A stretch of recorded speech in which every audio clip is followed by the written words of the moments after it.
There are wounds that leave no visible marks on the skin, yet they carve deep furrows into the soul. They are invisible scars, incised not by a physical blow, but by a subtle and pervasive control. This is the face of economic abuse, a violence that lurks in the shadows. You won't find bruises or fractures to testify to the pain it inflicts. Yet its consequences are devastating, capable of undermining the very essence of those who suffer them. It is a direct attack on dignity, a slow emptying of the being. This abuse manifests itself through the suffocating control of financial resources. Money, which should be an instrument of freedom, becomes an invisible chain. It is a sharp weapon used with precision to dominate and subjugate.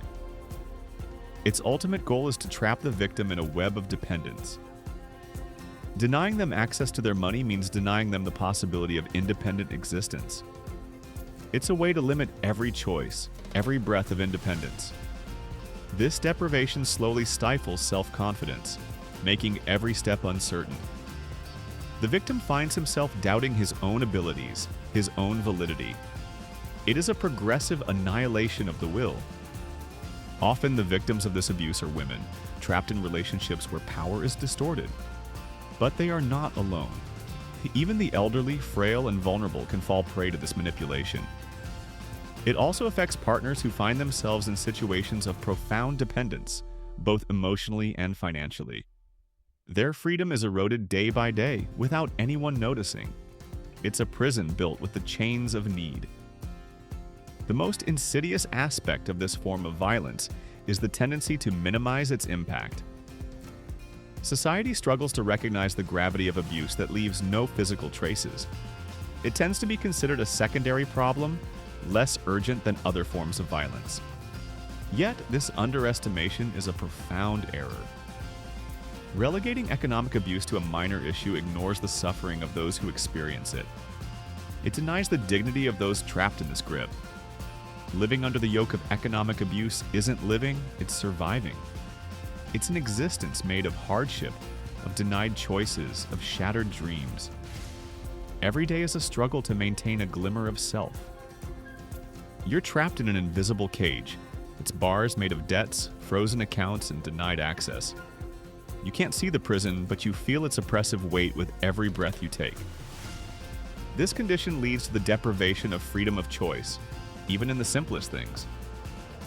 Every decision, every desire is filtered and controlled by those who hold economic power. One is no longer master of one's own life. It's the very negation of the possibility of self-determination. You can't decide where to go, what to buy, who to meet. You're reduced to a shadow, an extension of someone else's will. Yet, in this darkness, an act of reaction, even the smallest, can light the way. It represents an act of immense courage, a surge of dignity that rebels against oppression. It is an act of self-compassion, a recognition of one's own worth. This act is, at the same time, a silent cry for help, a sign that the soul has not given up. It is the spark that can light the fire of rebirth. It is the first step towards freedom. Regaining control of your money is a sacred act, a rite of passage toward healing. It's not just a financial issue, but a profound act of self-ownership. It's taking back control of your life. This is a fundamental step towards healing invisible wounds.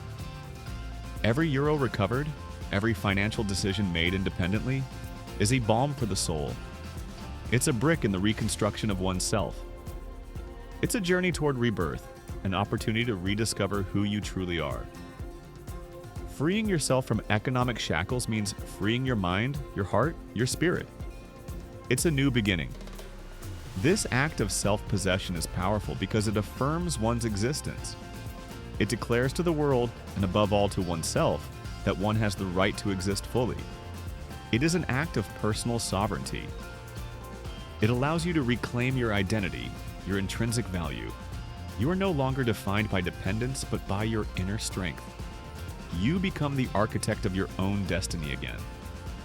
It's not about making dramatic, immediate gestures or thunderous rebellions. Freedom isn't achieved in a single leap, but with measured, steady steps. It's a process, not an event. It requires undertaking a gradual and conscious journey, made up of small daily victories. Every choice, every saving, every piece of information acquired is a step forward. It's a journey of growth. The first essential step, the most difficult and the most important, is believing you deserve freedom. Believing you have the right to live a full life without chains. This belief is the foundation of everything. It's the spark that ignites the will to act, to seek help, to never give up. Without this self-belief, every effort would be in vain. It's the foundation on which to build your rebirth. Deserving freedom means recognizing your own value beyond any manipulation. It means accepting that you are worthy of happiness, autonomy, and peace. It is an act of self-love. This belief is the driving force that pushes us to seek information and ask for support. It's the inner voice that whispers that a different future is possible. It's the promise of a better tomorrow. It also means accepting that the path will be difficult, but not impossible.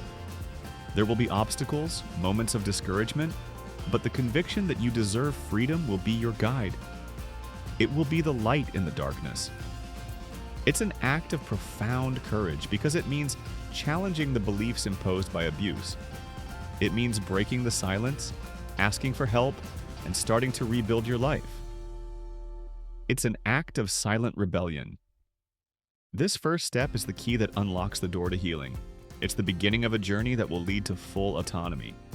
It's the promise of a life you can finally own. You are not alone on this journey.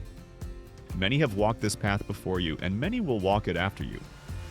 The strength is within you, and freedom awaits you. Believe it. Seeking support. Seeking help is a sign of strength, not weakness. Talking to someone you trust or a professional is essential. Don't be afraid to ask for help. Start the journey. With the right support, the healing journey can begin. Every small step, every conscious decision brings you closer to your goal. It's a journey of inner discovery. Rediscover yourself. Slowly, you will rediscover the person you truly are beyond your wounds. Your identity, your dreams will shine again. It's a return to your essence. Building resilience. You will learn to manage challenges with new strength and awareness. Every obstacle you overcome will strengthen your resolve. Resilience will become your ally. Living fully. Freedom isn't just the absence of chains, but the fullness of life. You can make authentic choices guided by your true will. It's the realization of a dream,